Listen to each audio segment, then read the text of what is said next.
اعوذ باللہ من الشیطان الرجیم بسم اللہ الرحمن الرحیم۔ آپ کی خدمت میں انجینئر مبشر محمود شاہ حاضر ہے۔ آج سورہ فلق کے متعلق کچھ بیان کیا جائے گا۔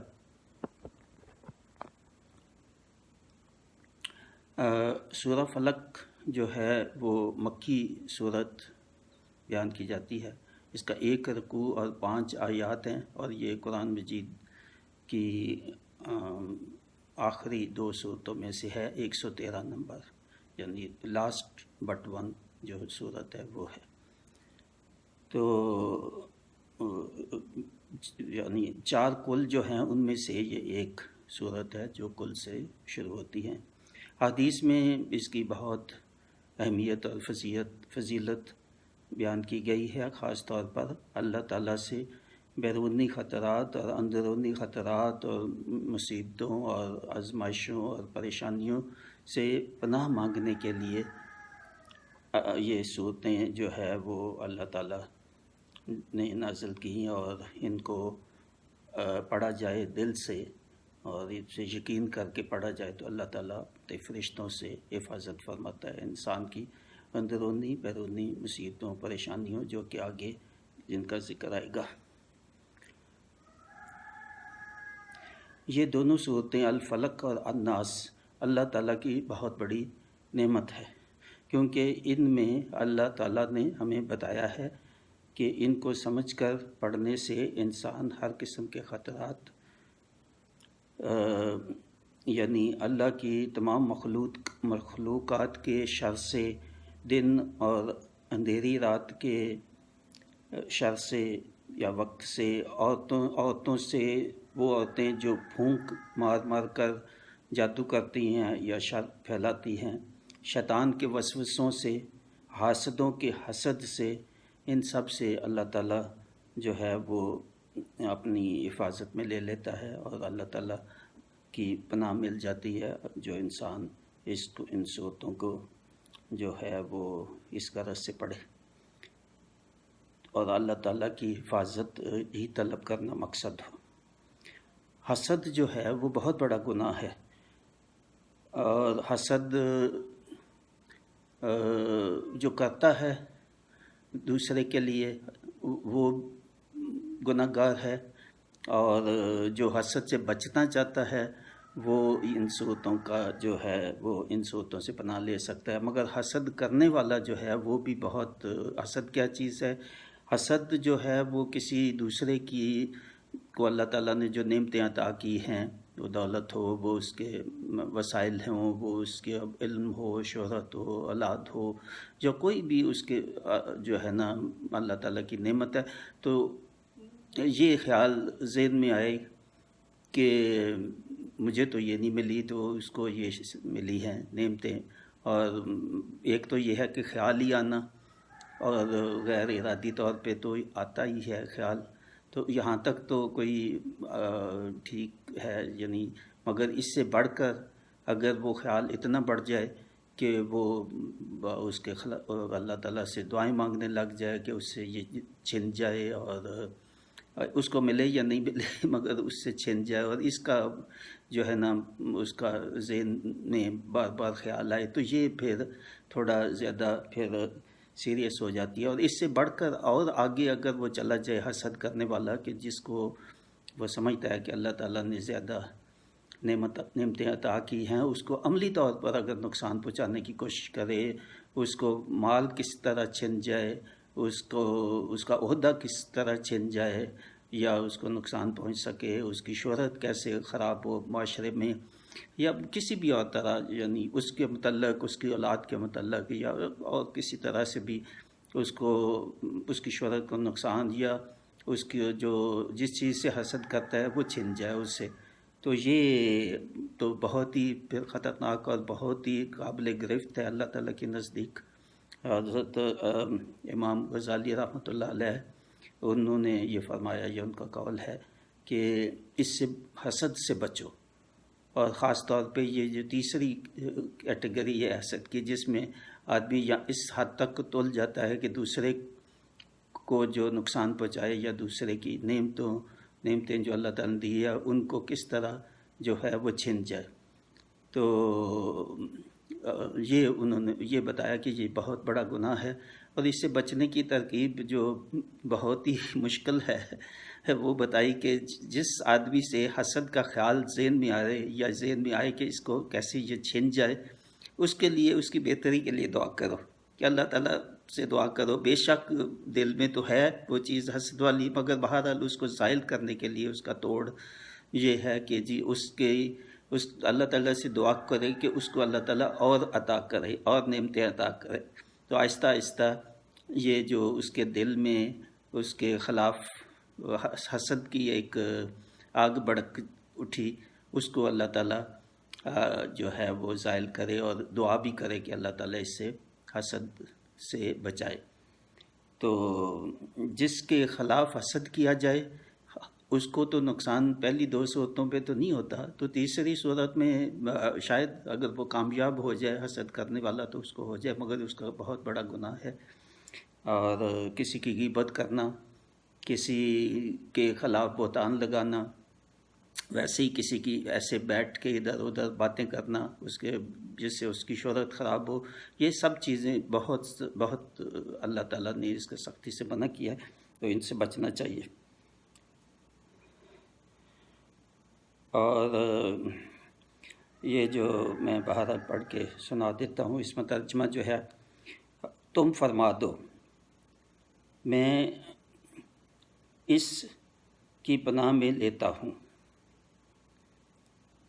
تم فرما دو میں اس کی پناہ میں لیتا ہوں جو صبح کا پیدا کرنے والا ہے، اس کی سب مخلوق کی شر سے، اور اندھیری ڈالنے والے کے شر سے جب وہ ڈوب جائے، اور ان عورتوں کے شر سے جب گروہوں میں پھونکتی ہیں، اور حسد والے کے شر سے جب وہ مجھ سے جلے یا حسد کرے۔ تو یہ 5 آیات کا ترجمہ ہے۔ اس میں دیکھیں پہلے تو بہرحال یہ میں پڑھ کے بھی سنا دیتا ہوں آپ کو، صورت نے نہیں پڑھی، یہ 30ویں سپارے کی جو لاسٹ بٹ ون صورت ہے، ترجمہ تو میں نے پڑھ دیا، تو یہ جو اس کا تلاوت بھی جو ہے وہ ساتھ ہو جائے تو زیادہ بہتر ہے۔ قل اعوذ برب الفلق، تو تم فرما دو میں اس کی پناہ لیتا ہوں جو صبح پیدا کرنے والا ہے، من شر ما خلق، اس کی سب مخلوق کی شر سے،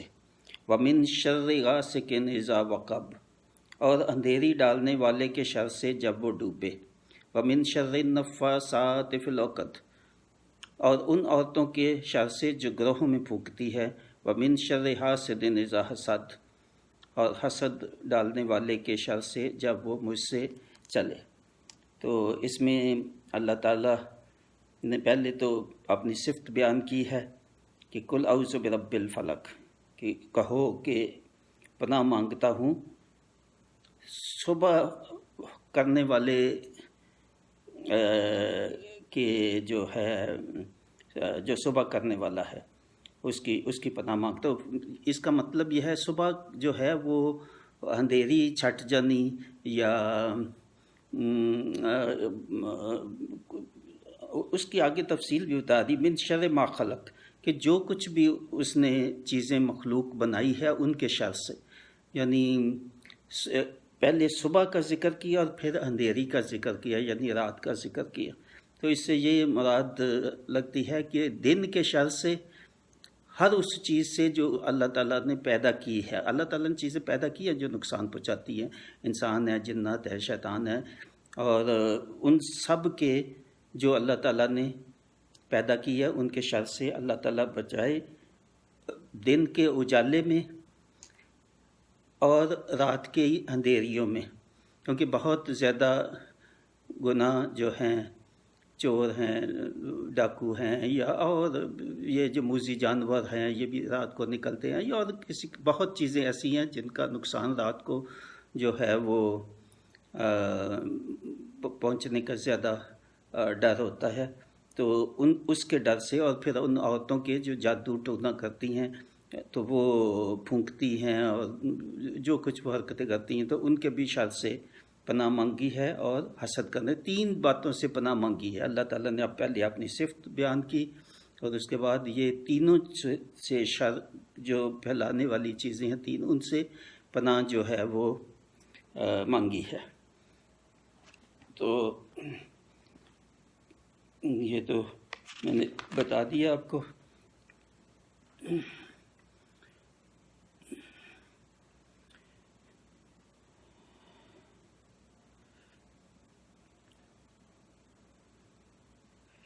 تو حسد جو انسان کرتا ہے اس کے لیے بہت زیادہ یعنی سزا ہے، اس کو اس سے بچنا چاہیے۔ اس کا انگلش میں جو ٹرانسلیشن اس سورت کا ہے، سورت الفلق کا، وہ ایسے ہے: say I seek refuge in the Lord of dawn from the evil of what he has created and from the evil of the utterly dark nights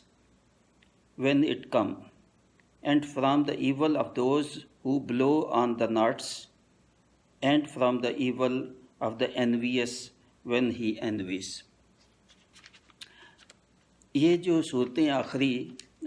چھوٹی صورتیں ہیں، یہ جو جیسے 4 کل ہیں اور چھوٹی صورتیں ہیں، یہ بہت ہی زیادہ اہم ہیں کہ ان کا ترجمہ جو ہے وہ کچھ تھوڑا زیادہ ترجمے کے ساتھ کچھ تفسیر بھی ان کا غور کرے انسان، کیونکہ یہ نمازوں میں عموماً یہ پڑھتے ہیں آپ۔ تو جب نمازوں میں پڑھتے ہیں الحمد شریف، اس کا ترجمہ اور ان چھوٹی صورتوں کا ترجمہ یہ ضرور آنا چاہیے، کیونکہ نماز جو ہے اس میں فوکس بھی تبھی ہوتا ہے کہ ترجمہ جو ہے ساتھ ساتھ اس پہ آدمی غور کرے، اور ساتھ جب بھی آدمی نماز میں جو ہے وہ پڑھے اور ساتھ ترجمے پہ بھی غور کرے، تو پھر نماز کی بھی زیادہ برکت ہوگی اور وہ فوکس بھی ہوگا نماز میں، خشوع و خضوع بھی ہوگا۔ تو اس لیے کوشش کریں کہ یہ جو آخری صورتیں ہیں، یہ جن کا میں یہ بیان کر رہا ہوں، ان کو بار بار آپ پڑھیں، دوسروں کو بھی بھیجیں، اور آپ کے لیے بھی یہ صدقہ ہوگا، دوسروں کے لیے بھی صدقہ ہوگا جو آگے ان کو پیغام پہنچائیں گے۔ اور اگر آپ کو یہ میری یہ جو